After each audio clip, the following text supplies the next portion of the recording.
Would you sacrifice your entire future to save a stranger who might not even survive? It is a question that sounds noble in the abstract, but when the clock is ticking and the heavy doors of opportunity are swinging shut, the answer becomes a terrifying gamble with your own life. For Simone Carter, the morning of May 12th was not a philosophical debate. It was a countdown written in sweat and adrenaline. The time was 7:42 a.m. The final nursing licensure exam, the culmination of 4 years of sleepless nights, double shifts at the diner, and tuition scraped together from crumpled tips, was scheduled to begin at 8 a.m. sharp. The rules were absolute. Doors lock at 8 o'clock, no exceptions, no late entries, no refunds. If she missed this, the waitlist for the next testing cycle was 6 months away. 6 months she could not afford. Her bank account balance sat at $43.12. Her rent was due in 3 days.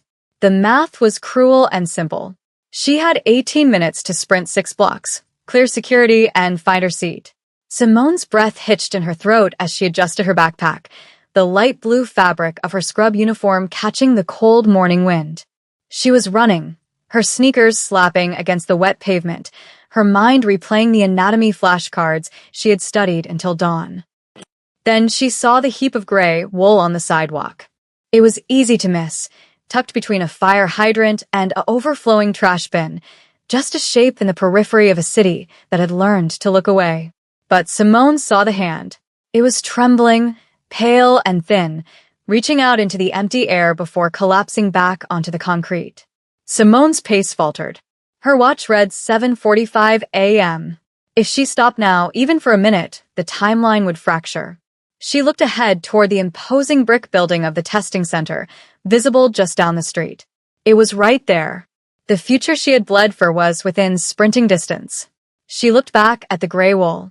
A low groan, wet and rattling, cut through the noise of the waking city. It was the sound of a lung filling with fluid, a sound Simone recognized instantly from her clinical rotations. Don't do it. A voice in her head whispered, a voice that sounded like her landlord, like the debt collectors, like the fear of poverty that chased her every day. Someone else will call. You have to go. She took one step toward the exam. Then she saw the blood pooling beneath the woman's head, dark and expanding against the sidewalk. The binary moral dilemma slammed into her chest. Be a nurse in title, or be a nurse in action. She cursed, a sharp, fractured sound, and dropped to her knees. 7:47 a.m. She wasn't going to make it. The woman was elderly, her skin translucent and cold, her breathing shallow. Simone went into autopilot, the panic about the exam replaced by the icy clarity of Tria. Mom? Can you hear me? Simone asked, her hands moving fast, checking the pulse, checking the airway. The woman's eyes fluttered open, dark and terrified, fixing on Simone's face.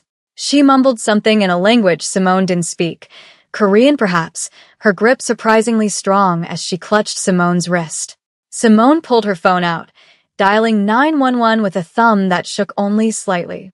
I have an elderly female, had trauma, possible internal bleeding, unconscious but reactive. 4th and Main. Send them now. She stripped off her windbreaker, bunching it under the woman's head to stabilize her neck, ignoring the damp cold soaking into her own light blue scrubs. The blood from the woman's scalp wound transferred to Simone's hands, staining the pristine blue fabric with the harsh reality of trauma. 7:55 a.m. The siren wailed in the distance, but it was too far away. Simone held the woman's hand, rubbing her knuckles to keep her conscious. Stay with me, Simone said, her voice steady despite the tears pricking the corners of her eyes. My name is Simone. I'm here. You're not alone, the woman squeezed back, her gaze locking onto Simone with an intensity that felt like a transfer of souls. By the time the paramedics arrived, loading the stretcher with chaotic efficiency, the time was 8:04 a.m. The ambulance doors slammed shut. The street was quiet again. Simone stood there, blood drying on her hands, her jacket gone, her future disappearing as the digital numbers on her watch mocked her. 8:05 a.m. She had saved a life, and in doing so, she had destroyed her own. The walk to the testing center felt like a funeral march. Simone didn't run. There was no point in running anymore. She moved with the heavy, numb gait of someone walking through water. When she reached the double glass doors of the examination hall, they were locked. Through the glass, she could see the proctor, a man named Dean Holloway, a figure known for his rigid adherence to protocol and his distaste for excuses. He was pacing the front of the room, distributing packets. Simone knocked on the glass. It was a soft sound, barely audible. Holloway turned. His eyes swept over her, taking in the disheveled hair, the missing jacket, and the dark, rust-colored stains on her light blue scrubs. He checked the clock on the wall, 8:12 a.m. He shook his head once, a sharp, dismissive motion, and turned his back. Panic, hot and desperate, flared in Simone's chest. She knocked harder, the sound ringing out in the quiet hallway. "Please," she mouthed through the glass. "I had an emergency." "Please," Holloway paused. He walked slowly toward the door, not to open it, but to stand on the other side like a warden. He pointed to the sign taped to the glass, "No late admittance. Zero tolerance." Simone pressed her ID against the glass, her hand leaving a smudge.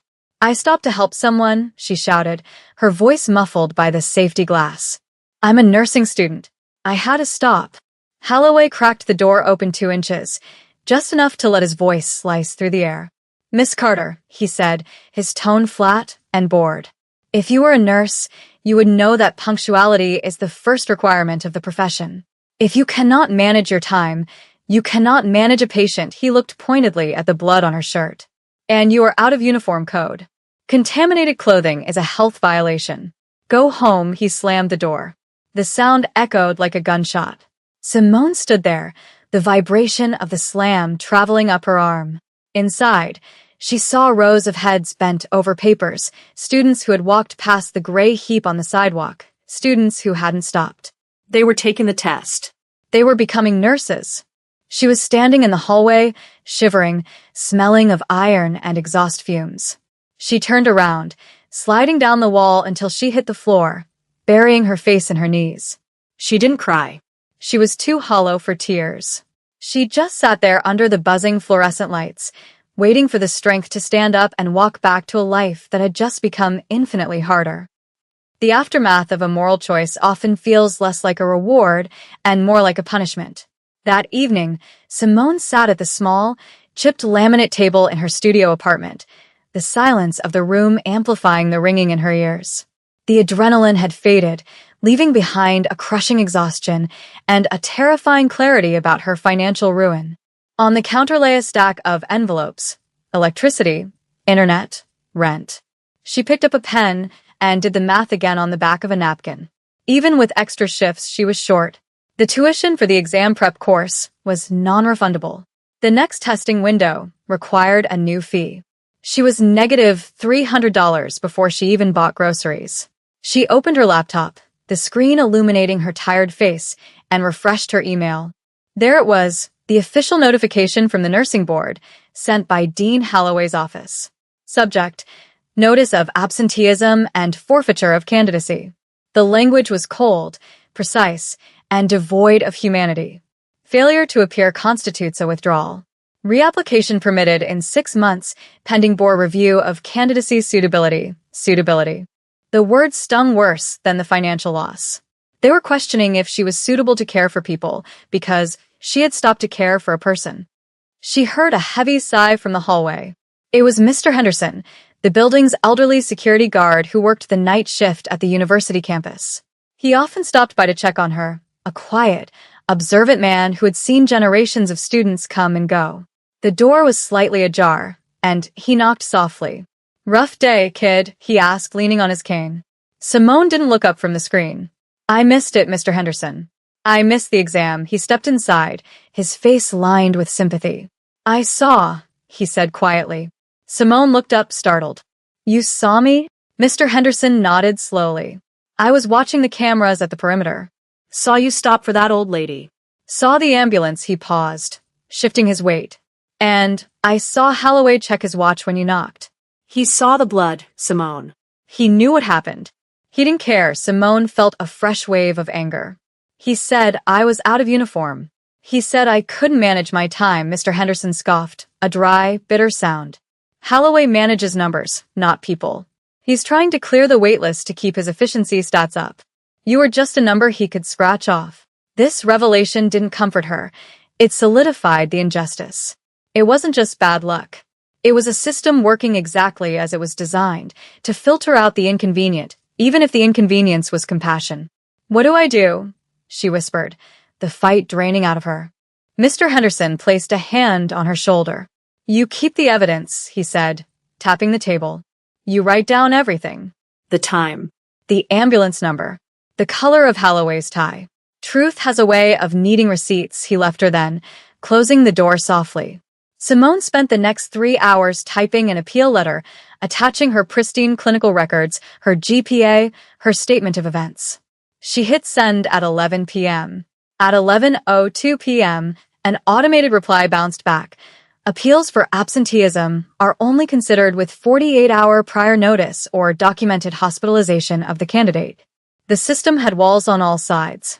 She closed the laptop, turned off the lights, and sat in the dark, listening to the rain begin to hammer against the window. It felt like the city was weeping with her. She had done the right thing, and it had cost her everything. She vowed then that she would never regret saving that woman. But God, it hurt to be good. The clock on the microwave read 1:17 a.m. when the headlights swept across her living room wall. They were bright, blindingly white, cutting through the thin curtains of her ground floor window. Simone froze. She lived in a neighborhood where cars didn't idle. They kept moving or they were trouble.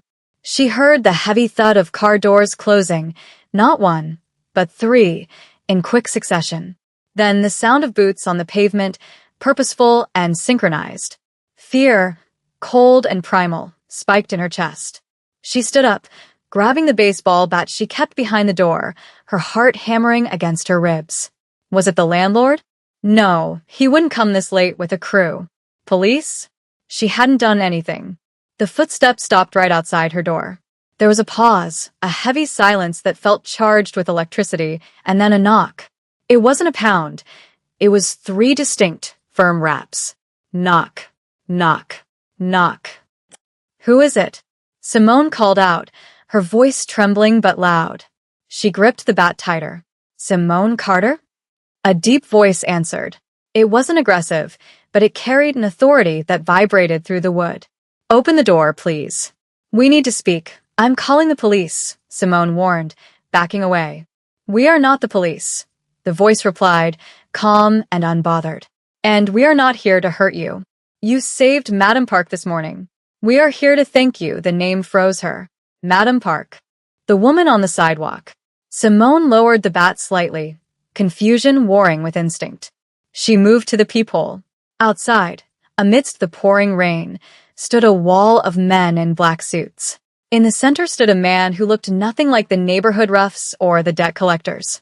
He was young, perhaps late 20s, with sharp, angular features and eyes that seemed to absorb the street lamp light. He held a black umbrella, perfectly dry, while the men around him stood in the rain, indifferent to the storm.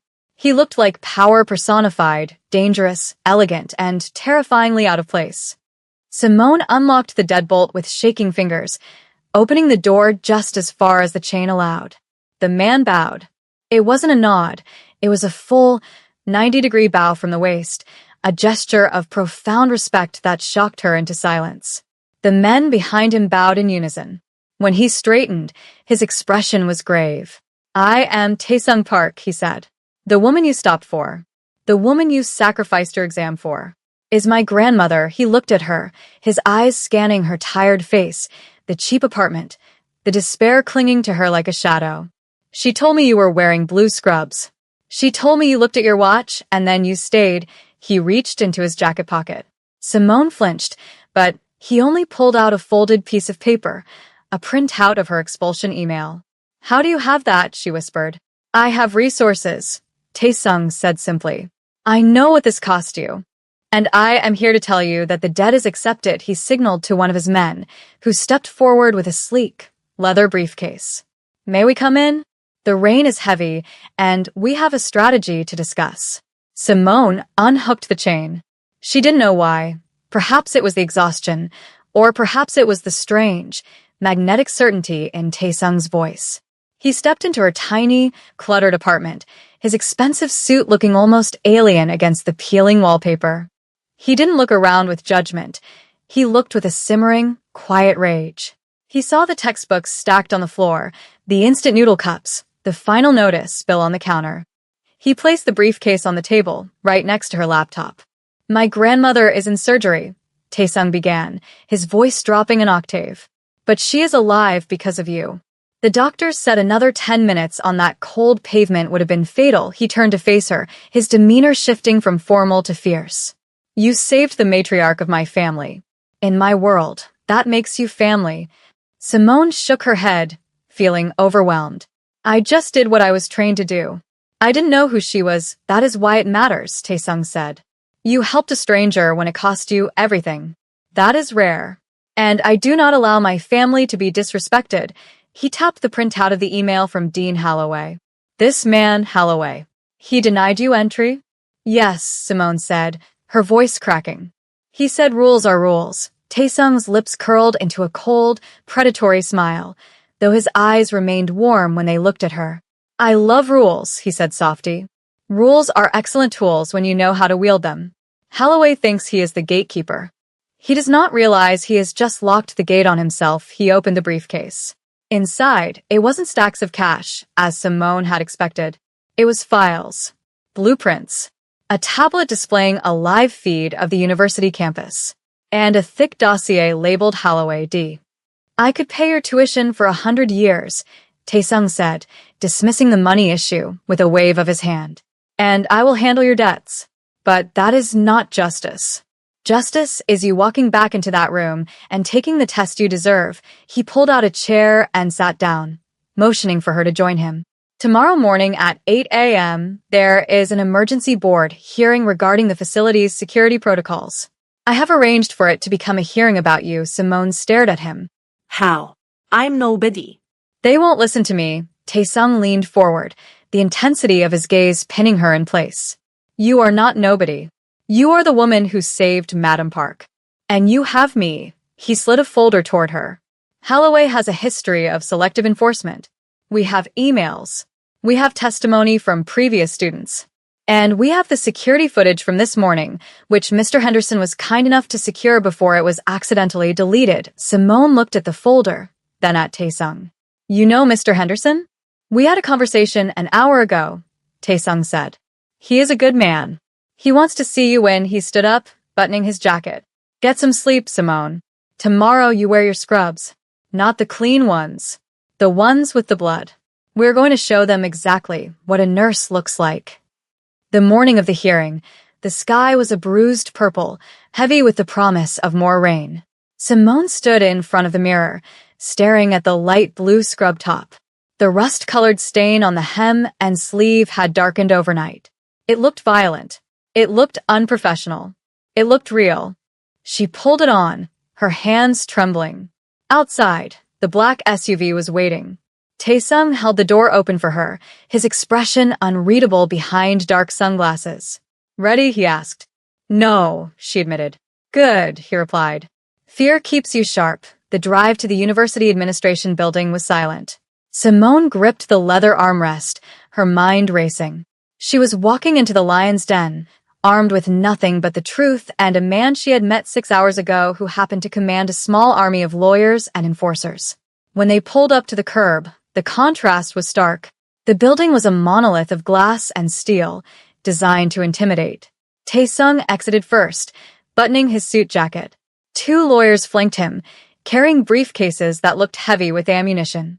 Simone stepped out, feeling the stares of students walking to class.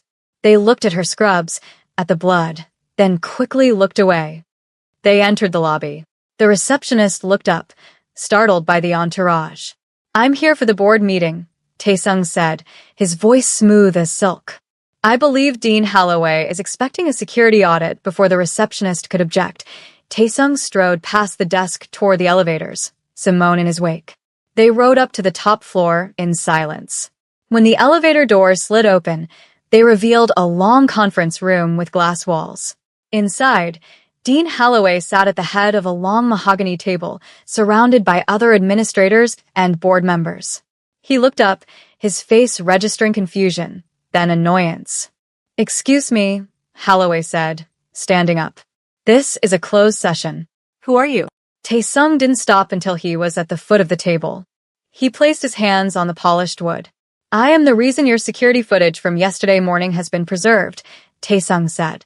"And this," he gestured to Simone, "is the student you illegally barred from her exam," Holloway scoffed, his face reddening. "This is preposterous. Security, remove them. Miss Carter, your persistence is bordering on harassment." "Sit down, Dean," one of Tae-sung's lawyers said, opening a laptop and connecting it to the room's main screen. The authority in the voice was absolute.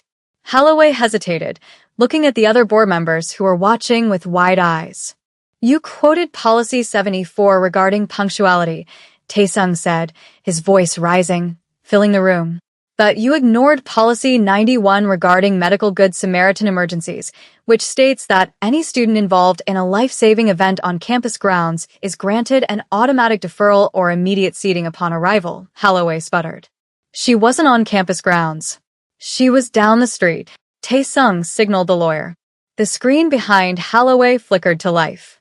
It showed a satellite map of the campus, with a bright red line marking the property boundary.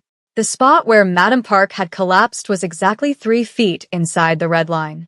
"Technically," Tae-sung said, a ghost of a smile touching his lips, "she was on university property, which makes you not only heartless, but legally negligent." The room went silent. Holloway looked at the screen, then at Simone. His arrogance began to fracture. This is a technicality," he sneered. "She is still unfit. Look at her.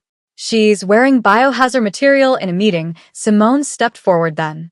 The fear she had felt earlier evaporated, replaced by the cold, hard clarity of someone who had held a dying woman's hand. "This isn't biohazard material, Dean," she said, her voice steady. "It's proof. You told me I couldn't manage my time. You were right. I didn't manage my time. I gave my time to someone who had none left." She looked around the table at the board members. "If being a nurse means checking a watch while someone bleeds out on the sidewalk, then I don't want your license. But if it means saving lives, then I am the only person in this room who passed the test yesterday." A heavy silence hung in the air. One of the older board members, a woman with gray hair and a stern face, looked at Simone, then at the footage of the ambulance on the screen. She looked at Holloway, whose face was now pale. "Mr. Holloway," the board member said, her voice cutting through the tension. "Is it true you refused her entry at 8:12 a.m.? Holloway stammered. "The rules are the rules," Tae-sung interrupted, "are there to serve humanity, not to strangle it." He placed a second document on the table. "This is a signed affidavit from the chief of surgery at Mercy General. It states that had Miss Carter not intervened, the patient would be dead. It also commends her triage skills as textbook perfect." Tae-sung leaned in close to Holloway. "The patient is my grandmother, and I am quite wealthy and quite litigious. If Miss Carter is not seated for an exam within the hour, I will sue this university for every brick in this building." The shift in power was palpable. The board members exchanged nervous glances. The chairwoman stood up. "Dean Holloway, please step outside." Holloway looked like he had been slapped. He gathered his papers with shaking hands and walked out, avoiding Simone's gaze. The chairwoman turned to Simone. "Miss Carter," she said, her tone softening, "we apologize for the oversight. We cannot administer the full exam today as the proctors have left." Simone's heart sank. "However," the woman continued, "we can grant you an emergency individual proctoring. Right now." In this building," she looked at Tae-sung. "Assuming that satisfies your legal counsel?" Tae-sung nodded once. "It is acceptable." The chairwoman looked at Simone's scrubs. "But first, we'll get you a clean uniform." The exam room was quiet, a small office converted for the purpose. Simone sat at the desk, the test booklet in front of her. She closed her eyes for a moment, breathing in the smell of paper and pencil shavings. She thought of the cold pavement. She thought of Madam Park's grip. She thought of Tae-sung standing guard in the hallway outside. She opened her eyes, picked up the pencil, and began to write. The questions flowed easily. Patient presents with. Priority intervention is. It wasn't just theory anymore. It was memory. She finished in record time. When she walked out, Tae-sung was waiting. He wasn't on his phone. He was just standing there, watching the door. Well, he asked. Simone exhaled, a long, shuddering breath that released 2 days of terror. I passed, she said. I know I passed. 6 months later, the graduation ceremony was held in the main auditorium. The hall was packed with families, flowers, and balloons. Simone Carter walked across the stage, her name called out over the speakers. She wore the crisp white uniform of a graduate nurse. In the front row, amidst the cheering parents, sat a strange trio. Mr. Henderson, in his best Sunday suit, clapping loudly. Next to him, Madam Park, frail but smiling, holding a bouquet of lilies. And beside her, Tae-sung, wearing sunglasses indoors, a small, proud smile on his face. As Simone took her diploma, she looked down at them. She didn't just see allies. She saw a new kind of family, forged in the fire of a single, impossible choice. The dean was gone, replaced by the woman who had chaired the hearing. The system had changed just a little because one person had refused to look away. Simone walked off the stage, holding the paper that said she was a nurse, but knowing she had been one long before they gave her the title.